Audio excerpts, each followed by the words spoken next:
my first rule is when you think about health and disease, think about your mitochondria first. And the rationale for that is that the fundamental problem we're up against is the problem of entropy. And so we want to produce things, to repair them, to maintain them, to distribute them properly.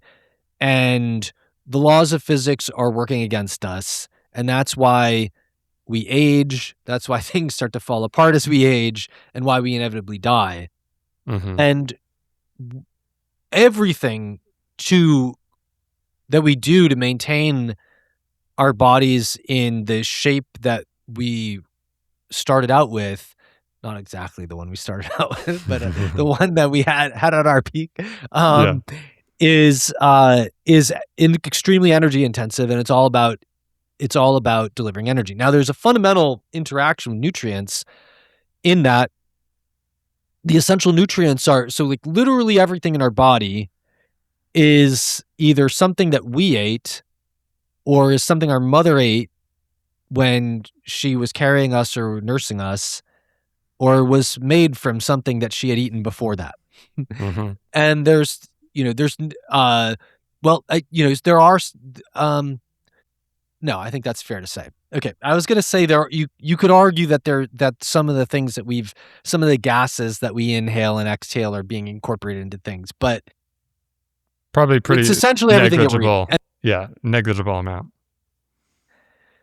Yeah. Well, yeah, because I thought about it for a second, and the reality is there is quite a bit of carbon dioxide incorporated into our body tissue, but that's coming from the food that we ate, and the water that we drank, and not the oxygen that we inhaled. So everything in your body follows that rule. So it was all eaten, and so it's all nutrition, and the essential nutrients, are just ways to analyze what are the components that are at the greatest potential of being missing from what you might be eating that you're not going to be able to make yourself, and therefore could be missing components of what you need to do that. And everything is either a virtuous cycle or a vicious cycle. You are either growing or you're dying. And people understand that intuitively in the saying, use it or lose it.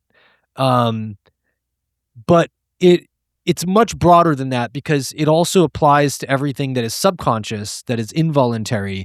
When people think use it or lose it, they're thinking about the things that are under their control. But all the cellular processes that are hidden from you, that are operating beneath the radar, they are all involved either in virtuous cycles or vicious cycles. So, and these virtuous cycles include energy and essential nutrients. So, to give you an example, your mitochondria make energy in the form of ATP. What do you need ATP for? Well, many things, but one of the things you need ATP for is to build up things such as coenzyme Q10. What else do you need to make coenzyme Q10? Well, you need 29 essential nutrients that are involved in this incredibly complex pathway to make it, with a bunch of uses of ATP.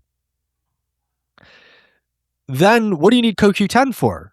Well, you got to put it into the mitochondrial respiratory chain so that you can make ATP. And so that can operate in a virtuous cycle if you're getting all the essential nutrients in, and if you're making all the ATP you need, and if you have all the CoQ10 being replaced at the right rate. But as soon as you have enough missing from any part of that equation, and it could be an essential nutrient, or it could be that your mitochondrial energy production was lagging or was diverted into some other thing in a stress response, and then was missing from that process. But all you need is one missing ingredient for that thing to start going wrong. And if it starts going wrong, it has to go right really quickly. Otherwise, it's going to create a vicious cycle now. And so I view mitochondrial energy production and nutrient adequacy as deeply intertwined in what we want to be a virtuous cycle, but if we're Mhm. not managing it properly, will be a vicious cycle.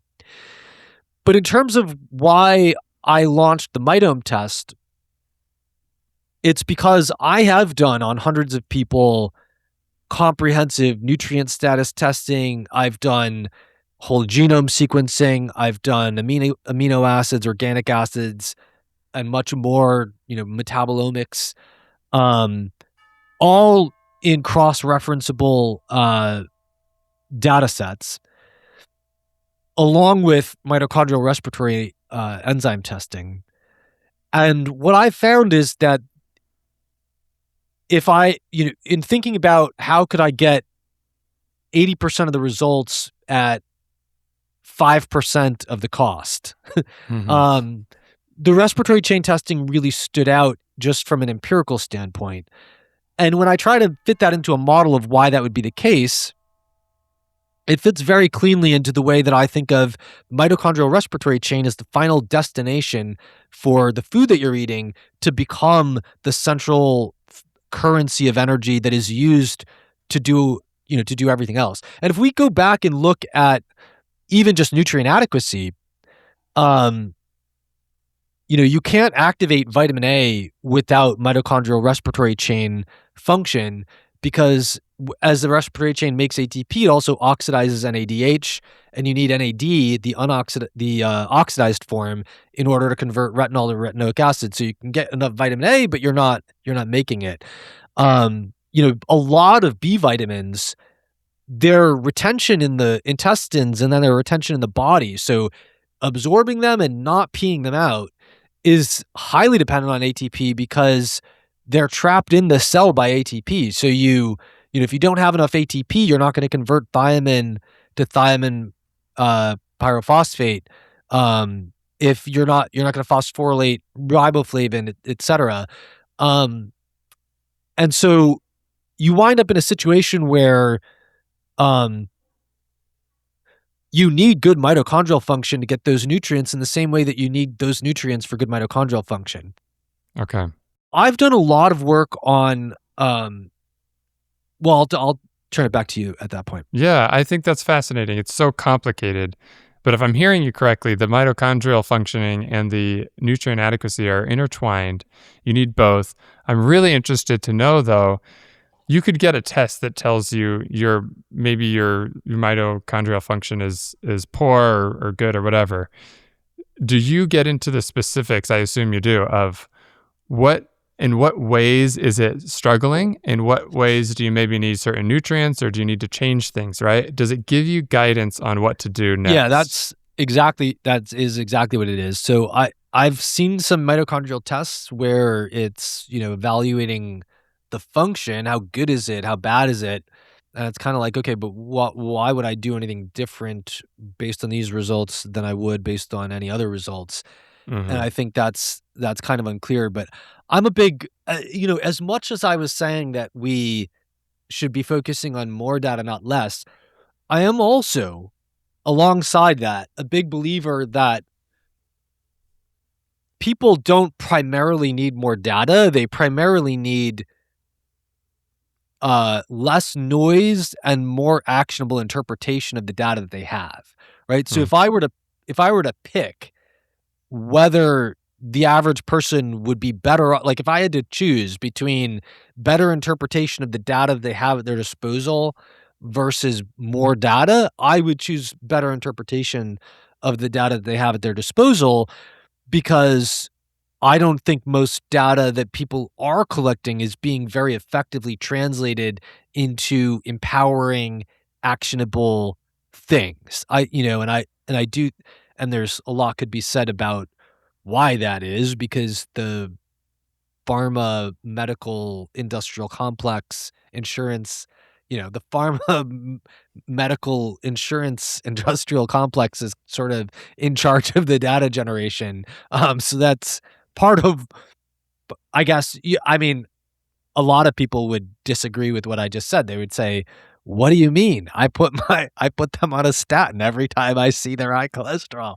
And Right. but the way that I'm thinking about it is, yeah, but you didn't first of all, you did nothing to figure out why the cholesterol was high. And then number 2, you did nothing to see what they might be able to do themselves before they went on a statin, you know? So Mhm. I'm thinking about it as in, uh, we want things that empower the individual to adopt my second rule, which is food first, pharma last. Right. Um, and so what Mitome is doing is uh, you could look at a car, and you could say like, how fast does it drive? Or like, how smooth does it drive? Right. But you could also look at a car and you could be like, oh, what warning lights are coming on? Or, how much oil is in it and how much is it, so like Mhm. there's different ways of looking at your car function. And what Mitome is doing is it's saying, okay, you have these engines in the mitochondrial respiratory chain that are driving the energy production. We can look down to the level of each cylinder and say, oh, what does this being low or high or in a different ratio to the others imply about what you would do differently to fix your car and get it functioning optimally? Exactly. Yeah. And that's because if you look at how do you produce energy, it's actually stunningly complicated. But within that complication is that certain nutrients are cofactors for this part, different nutrients are cofactors for that part. Um, you know, ratio, one ratio might tell you that the ability of your mitochondria to get methyl groups from the methylation process to produce their proteins is lagging behind. A different pattern is going to tell you that your a different organelle, your peroxisomes are not functioning optimally. A different pattern is going to show you that you might be better candidate for a low carb diet. Another might show that you're a better candidate for a high carb diet. Um, and I do think that it's not meant to replace all the other things that you could test, but a lot of those and in fact, our protocols do come out with, you may be a candidate for iron supplementation, but the best way to implement this would be to run these tests, and here's how you would interpret them to figure out if that's the right thing for you. Mhm. Um, so it's not meant to replace other testing, but if I were to situate it in the a framework to help people think about, well, when should I run that test? The way I think about it is this. If you had no limitation to your resources at all, right? So I'm speaking to the billionaire optimizers out there I know they're all listening to your podcast. Of course. What you would want to do is you would want to test everything on the planet every time you change anything about your diet or your regimen, right? Because as long as you can crunch that data, you would have a wealth at your fingertips, right? But most of us have to be a little bit more selective than that.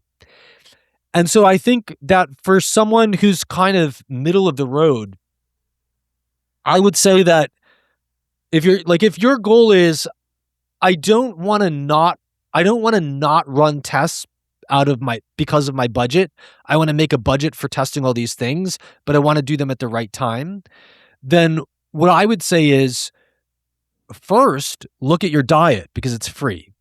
Um, Run it through some kind of micronutrient tracking tool. I use Chronometer. There are others out there. Mhm. Um, at least make sure that on paper you don't just intuitively think, oh, I eat a good diet, but actually on paper it says that you're eating a good diet. It's not missing anything. Mhm. Hit the low hanging fruit.